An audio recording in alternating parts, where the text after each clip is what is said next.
Hello, this is Pixel Freak, and we're doing part 26 of the Final Fantasy Dimensions walkthrough. So once you've exited the Glacial Cave, in the last part we picked up Shiva, you want to go kind of to the right and then go north where this Chocobo Forest is. Pick up a ride, and you're going to head back towards the town. It's probably a better idea, or probably the best idea, to go back and hit up the inn, and then turn around and go back to Mount Rusalka. And that's going to be the meat of this piece of the walkthrough, is Mount Rusalka. It's an interesting little area, dungeon, mountain, I guess. On that mountain, the boss is it's almost like a sub-boss. I didn't really find it to be that much of a difficult boss. There is a boss up there. It's like this werewolf guy. So mostly we're just going to be cleaning up all the treasure boxes in Mount Rusalka, and then coming back to the town of Rusalka.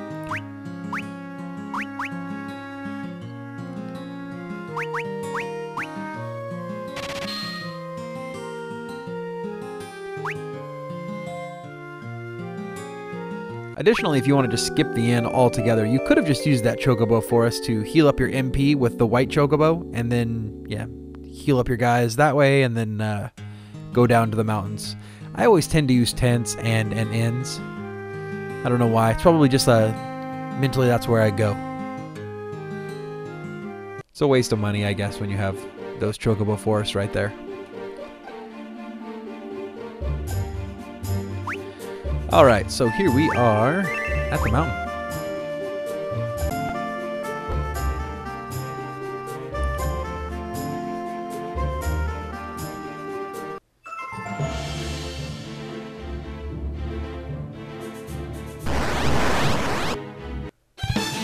So I've edited out some of these fights, but I've left in the first few just so you can get a taste of what's out there. It's been a little while since I've been here again, so not sure exactly what was the enemies here. I don't think there was too much to be worried about, as in most places. I'd say most places at this point, there's nothing really noteworthy to mention as far as enemies are concerned. No real tricks. And I guess for this Final Fantasy game, that's a little bit of a disappointment, I guess, is that I wish I had more to talk about in these videos, but for the most part, the game kind of carries on very similarly, and I find it to be it's a little bit strategy, it's less strategy heavy, I should say, in comparison to the Super Nintendo Final Fantasies, that's the ones that this particular game should be compared to. That's what it's, kind of trying to emulate here, is the Super Nintendo experience.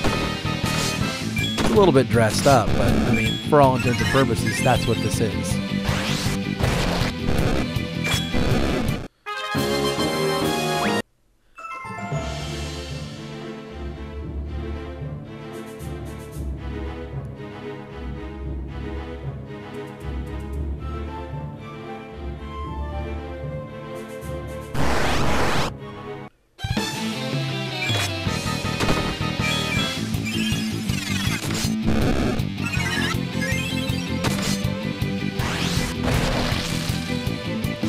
I'm pretty sure also the jobs that I have here, these are the jobs that I keep through this whole set of videos, at least with Soul's team.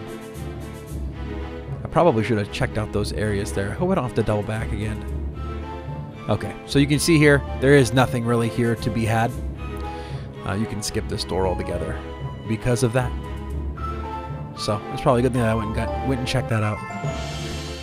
I could have easily just edited that, I guess, but whatever.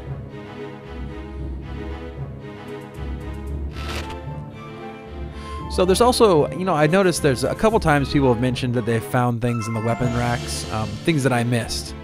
And I should go back and annotate those videos, but I don't check every nook and cranny. I check most of the places, but if you're looking for every single item in the game, make sure to check every time you see those axes and spears and stuff up on the wall. You gotta check those. I've been checking clocks too. I haven't found any clock items in this game, but there was a ton of clock items in Final Fantasy VI. A ton.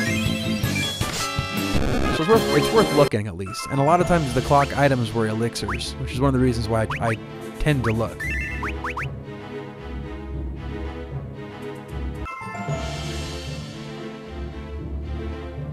So at this point, I'm kind of filtering out some of the fights. You can hear it when the music resets. At this point, I've gotten pretty good at editing out the videos, the fights. So you can almost, with the video, you can almost not tell anymore, but you can totally tell with the music, because the music just all of a sudden starts over. A lot of the jitter, though, is gone. So here you go. This is a kind of special enemy. That's why I left him in here. I'm not sure if he's around long enough for him to even show you what he does. And he's not. My guys are a little bit overpowered.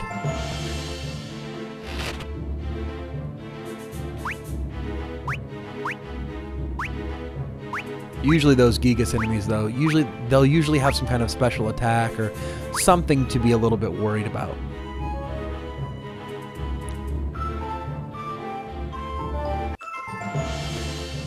Yeah, I didn't see that one at all. I just heard it. That's interesting.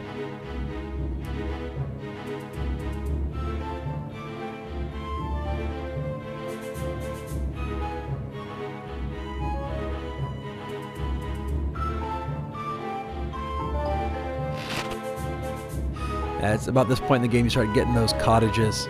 And those will actually cure up. I think a cottage will do all of your mana. They cost a lot more. I'm not sure what the price is on them.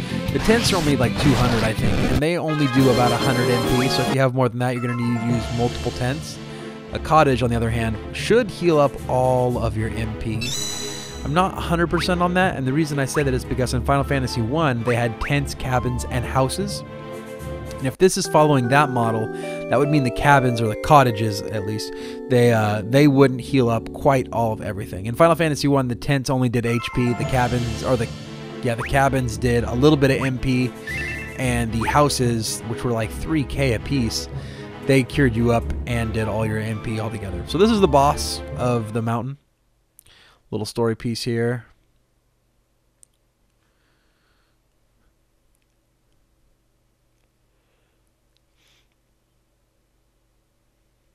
This is one of those pieces, too, that I really wish there was some kind of music somewhere. You know, just play something. There are a few places in this game that there's no music. And it kind of feels like there should be some music there. There we go.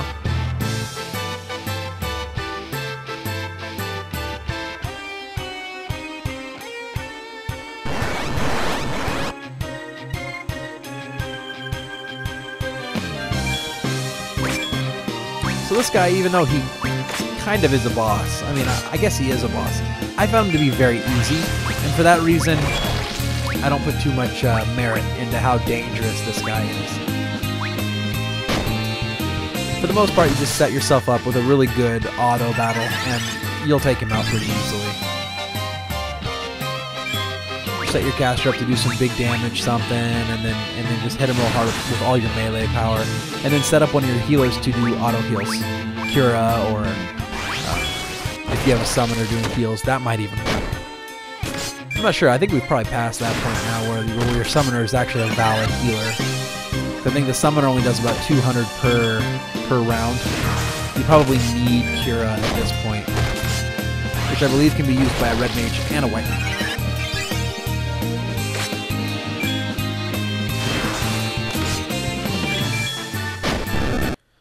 That's it. So he doesn't have that much HP, and I think that's his big fall, or his big downfall.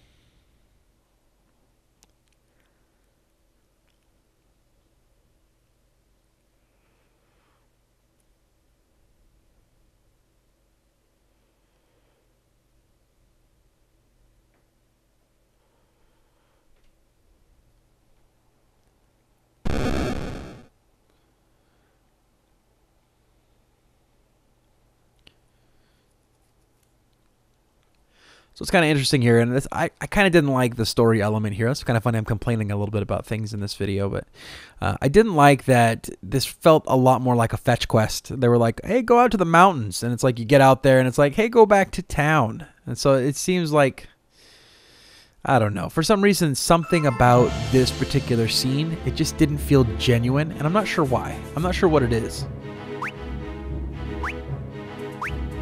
So you can choose to just go ahead and hit up the save point here, or you can exit out and go to the inn. It's your choice. That is the end of this piece of the walkthrough. We'll see you in parts 27. Just head back to the town and then save it there. We'll pick it up on the next piece. Make sure to like this video, subscribe to the channel, and until next time, this has been Pixel Fruit.